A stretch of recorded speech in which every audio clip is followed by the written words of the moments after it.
Focus à présent, Benoît, sur une discipline méconnue en Europe, le Maracana. Et on va en parler avec le président de la Fédération internationale. Il est ivoirien, Bleu Charlemagne, président d'une fédération internationale, également commissaire de police à Abidjan. Bonjour, merci de venir en plateau chez nous. Vous allez nous expliquer d'abord, parce que c'est vrai qu'on ne connaît pas trop en Europe, qu'est-ce que c'est que cette discipline, le Maracana? Merci Benoît pour l'honneur que vous faites à cette discipline, ainsi que vous le dites, qui n'est pas connue en Europe. Et honneur également à un Ivoirien et un Africain pour venir expliquer cela. C'est vrai, le Maracana, c'est une discipline dérivée du football qui se joue à 6 contre 6 sur un terrain aux dimensions similaires à celles du handball.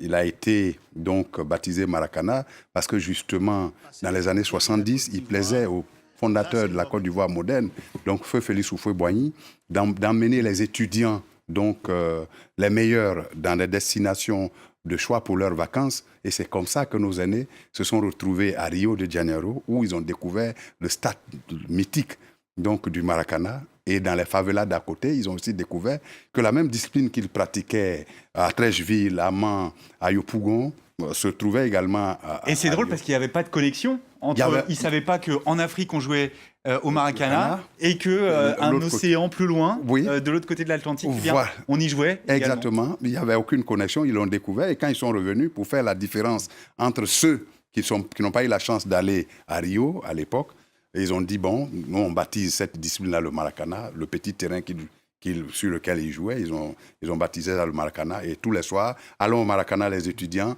Et c'est parti comme ça. Après le campus, donc après l'université, ils ont été les fonctionnaires. Donc ça s'est propagé à l'intérieur du pays. Et depuis, nous sommes passés en 2010 en fédération. On était initialement à la Fédération ivoirienne de football, et avec le Big Soccer et le futsal, avec qui nous partageons le même espace.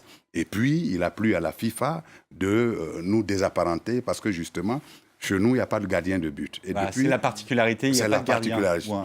Ou un goal volant, comme on dit dans le cours de récré. Exactement, on n'en avait pas. Et donc, Dieu merci, nous sommes partis, nous avons pris notre indépendance et nous avons étendu cela en Côte d'Ivoire et de la Côte d'Ivoire en dehors de nos frontières. Combien de licenciés en Afrique? C'est extrêmement populaire. Combien de licenciés, par exemple, en Côte d'Ivoire? En Côte d'Ivoire, on est à 16 000 licenciés, mais plus de 4 500 000 de pratiquants occasionnels sur les 23 millions de population. Avec des ambassadeurs en plus, comme Didier Drogba. Yaya Touré, même j'allais dire, comment il s'appelle, Eto'o.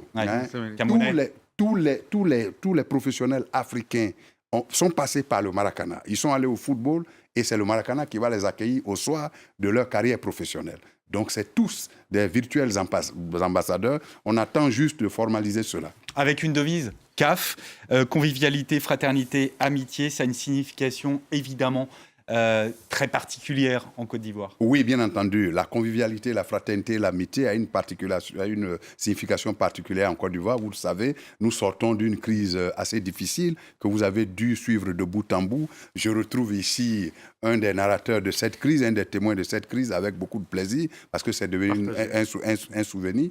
Et c'est justement cela qui fait aujourd'hui que le Maracana, qui est un sport de proximité, aujourd'hui rassemble. C'est une discipline fédératrice. Et que vous soyez ministre, que vous soyez chauffeur de Baka, entendez le petit chauffeur de taxi, etc., vous vous retrouvez sur le même espace. Vous avez l'obligation de faire la troisième mi-temps ensemble après le jeu. Après le jeu, la troisième mi-temps qui est donc fait de partage, donc d'un peu de beuverie, d'un peu d'alimentation, avec etc. modération. Voilà, bien entendu, avec modération. Et c'est le lieu indiqué pour oublier nos problèmes. Et on va préciser une dernière chose, qu'il y aura tout de même au Mali un grand rendez-vous cette année, ce sera au mois d'octobre, la Coupe d'Afrique des Nations qui rassemblera, je crois, 12 nations, dont 8 Africains et 4 invités.